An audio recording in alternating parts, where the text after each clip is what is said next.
बिना किसी देरी के सीधे आज के इस बेहद जरूरी मुद्दे पर आते हैं। आज हम जिस विश्लेषण पर चर्चा करने वाले हैं वो ग्रेट निकोबार में चल रहे एक बहुत ही हाई स्टेक्स ट्रेड ऑफ पर आधारित है। एक तरफ है विकास और दूसरी तरफ है संरक्षण।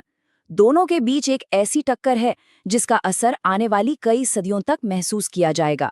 बिना किसी पक्षपात के, बिल्कुल न्यूट्रल तरीके से आइए उन स्रोतों और आंकड़ों को समझते हैं जो इस पूरे विवाद का मूल आधार हैं।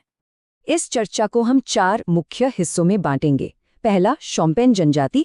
दूसरा, पारिस्थितिकी चोरी यानी इकोलॉजिकल थेफ्ट की बहस। तीसरा, विकास और राष्ट्रीय सुरक्षा। और आखिर में चौथा पॉइंट, एक ऐसा संघर्ष जिसे शायद वापस नहीं पलटा जा सकता। तो शुरुआत करते हैं पहले हिस्से से, जहां हम बात करेंगे शोम्पेन जनजाति के बारे में। आइए इस बड़े जियोपॉलिटिकल मुद्दे को थोड़ा करीब से, इसके बिल्कुल ह्यूमन लेवल पर जाकर समझते हैं। सिर्फ 400, जी हाँ, बिल्कुल सही सुना।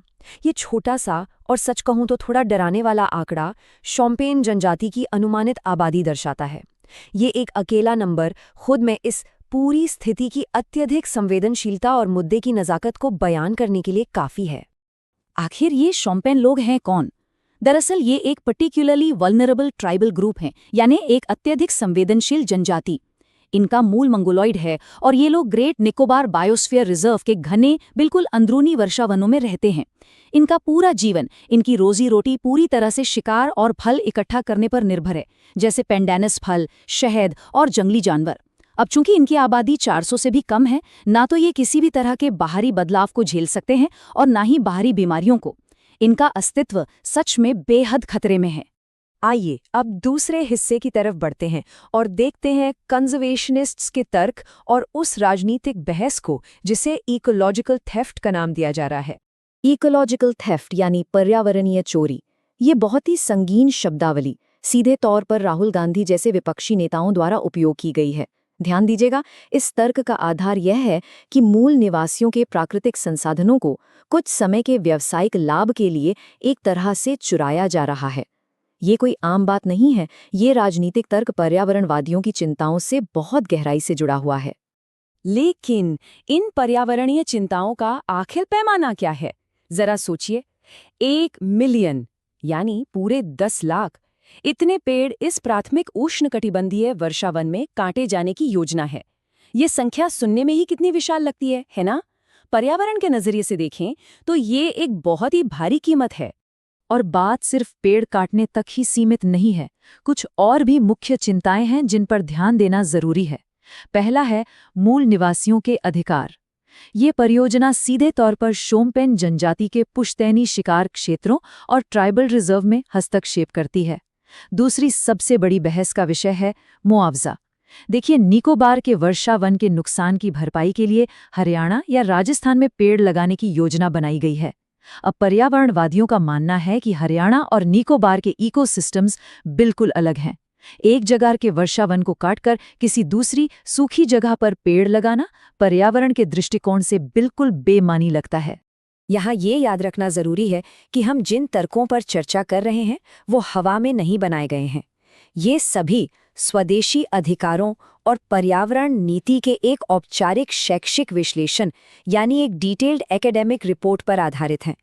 इसी दस्तावेज में इस पूरे विवाद और इन चिंताओं को बेहद बारीकी से दर्ज किया गया है। चलिए अब सिक्के का दूसरा पहलू देखते हैं, तीसरा हिस्सा, जहां हम मैक्रो लेवल पर जाकर विकास और राष्ट्रीय सुरक्षा के उन ठोस तारगों को समझेंगे जो भारत सरकार द्वारा दिए गए हैं। स्रोत के अनुसार इस पूरे प्रोजेक्ट को भारत सरकार ने holistic development of great Nicobar island का नाम दिया है। इसे सिर्फ एक प्रोजेक्ट नहीं बल्कि एक विशाल बुनियादी ढांचे की ऐसी पहल के रूप में फ्रेम किया गया है जो राष्ट्रीय महत्व के लिए यानी नेशनल इंपॉर्टेंस के लिए अत्यंत आवश्यक है। सरकार के आधार को अगर हम बांटें तो वो मुख्य रूप से 3 पिलर्स पर टिका है। पहला है स्ट्रैटेजी। रणनीति के मामले में इसका उद्देश्य मालक्का स्ट्रेट के पास एक मिलिट्री सिविलियन हब स्थापित करना है। इसका सीधा फायदा ये होगा कि इंडियन ओशन में जो नौसैनिक उपस्थिति लगातार बढ़ रही है उसका कारगर तरीके से सामना किया जा सकेगा। दूसरा पिलर है इकोनॉमी। एक ऐसा विशाल ट्रांसशिपमेंट पोर्ट बनाया जाएगा जो भारत को वैश्विक मैरिटाइम ट्रेड का लीडर बना देगा। और तीसरा है प्रोग्रेस। तर्क ये है कि द्वीपवासियों और देश दोनों को ही आधुनिक बुनियादी ढांचे, पर्यटन और बेहतर कनेक्टिविटी की सख्त जरूरत है। और इन सभी आर्थिक योजनाओं का आखिर पैमाना क्या होगा? ये आंकड़ा खुद बोलता है, 72,000 करोड़ रुपए। सिर्फ अनुमान लगाइए इस रकम का। ये उस ट्रांसशिपमेंट पोर्ट की अनुमानित लागत है। ये निवेश इतना विशाल है कि ये आसानी से दर्शाता है कि भारत की आर्थिक प्रगति के लिए इस प्रोजेक्ट को कितने बड़े और महत्वपूर्ण नजरिए से देखा जा रहा है। जैसा कि इस एकेडमिक रिपोर्ट में दिखाया गया है, एक तरफ सरकार की ये विशाल विकास योजनाएं हैं और दूसरी तरफ उनके विरोध में उठे तर्क। यही वो मूल विषय है जिसे हम इस विश्लेषण में खोलकर समझ रहे हैं। और सच कहूं तो दोनों ही पक्ष अपने अपने स्थान पर तथ्यों पर आधारित एक मजबूत मुद्दा रखते हैं। इस सब के बाद हम पहुंचते हैं अपने चौथे और आखिरी हिस्से पर, अपरिवर्तनीय संघर्ष। आइए इस स्थानीय विवाद से थोड़ा पीछे हटकर इसे एक बड़े ग्लोबल नजरिए से देखते हैं। अगर ध्यान से देखा जाए तो ये सिर्फ ग्रेट निकोबार की बात नहीं है, ये एक बहुत ही क्लासिक पैराडाइम है। एक तरफ है स्टेट लेड डेवलपमेंट, यानी सरकार द्वारा निर्देशित विकास, और उसके ठीक मुकाबले में है इंडिजीनियस सर्वाइवल, यानी मूल निवासियों के अस्तित्व की लड़ाई। रिपोर्ट साफ तौर पर बताती है कि पर्यावरण के इतिहास में ये एक बहुत ही पुराना और गहरा संघर्ष रहा है। यहाँ एक बिल्कुल स्पष्ट विरोधाभास यानी कॉन्ट्रास्ट देखने को मिलता है। सरकार ग्रीन डेवलपमेंट यानी हरित विकास का एक प्रॉमिसिंग वादा करती है, वहीं दूसरी तरफ पर्यावरणवादी ये चेतावनी देते हैं कि प्राइमरी रेन फॉरेस्ट्स का नुकसान हमेशा के लिए होता है, एक बार जो गया सो गया, और उसकी भरपाई स्थायी रूप से असंभव है। तो ये पूरा विश्लेषण एक बहुत ही गहरे सवाल पर आकर रुकता है, एक ऐसा सवाल जिस पर हम सबको विचार करना चाहिए। एक बार जब कोई प्राथमिक वनस्वान नष्ट हो जाता है तो क्या उसकी विशिष्ट पारिस्थितिकी और उससे पूरी तरह जुड़ी हुई उन मूल निवासियों की संस्कृति, क्या इन्हें कभी सच में वापस लाया जा सकता है?